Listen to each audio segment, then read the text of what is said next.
This is Yum Dude here with a video on Sous Vide. I have my handy dandy Inkbird ISV 200 watt sous vide machine. I have a video where I give an honest and unsolicited review on that. I have some optional sous vide magnets here, and I have a Winco food service container, 18 quarts, that I do larger sous vides in. So now, if you want to get into sous vide, you actually don't need a ton of things. At the very minimum, you need 4.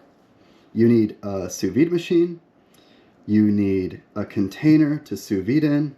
Now, that can be a bucket, a pot, could maybe be a sink, really anything that you can put the sous vide machine into to at least the minimum mark.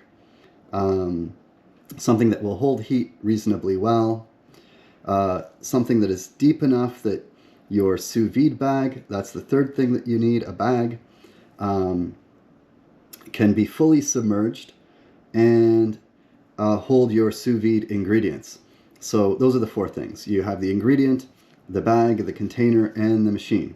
So you don't necessarily need a fancy container. If you look at sous vide containers online, they can be very, very expensive. If you have a deep pot, you can just use that. If you don't happen to have the right sized pot, you can do what I did and look for a food service container. It's made of a sturdy food grade plastic.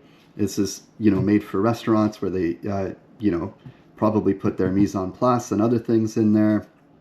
And this works just perfectly, and it is way, way less than a dedicated sous vide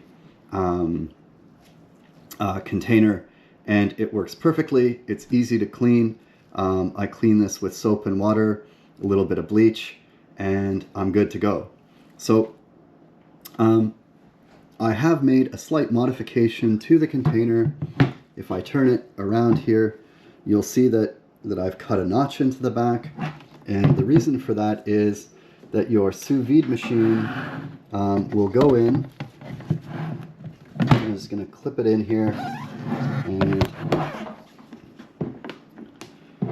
turn this so you can see it, and this allows the machine to sit sort of deeply into the container, and that's not really an option when you're using a stainless steel pot. Another benefit of having a plastic container that's not too expensive is that you can modify it a bit for your sous vide needs.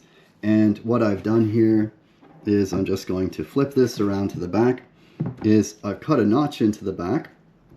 And the reason why I've done that, I'm just going to set this off to the side, is that the sous vide machine has a clip, and if you just don't have that notch, the sous vide machine is going to sit a lot higher.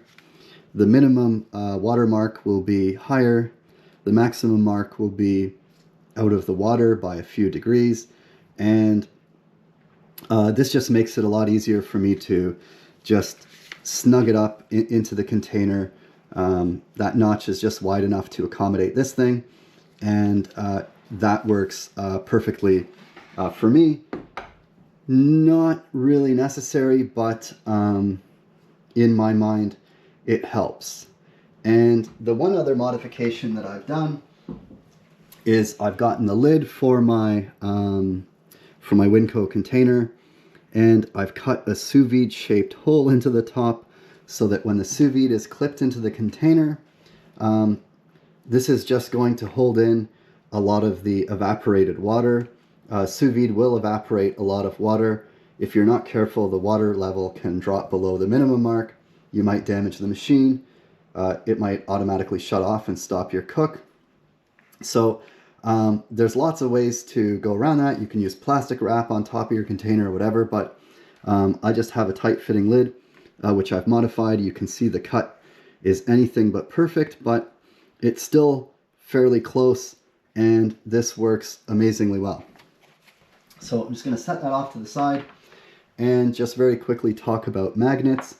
Now, when you're sous videing, You put your bag in there, and then no matter how much air you get out of it, no matter how well you vacuum seal it, inevitably you're going to get a bag that wants to float. So there's two things that I do. One, I have this kind of trivet type thing.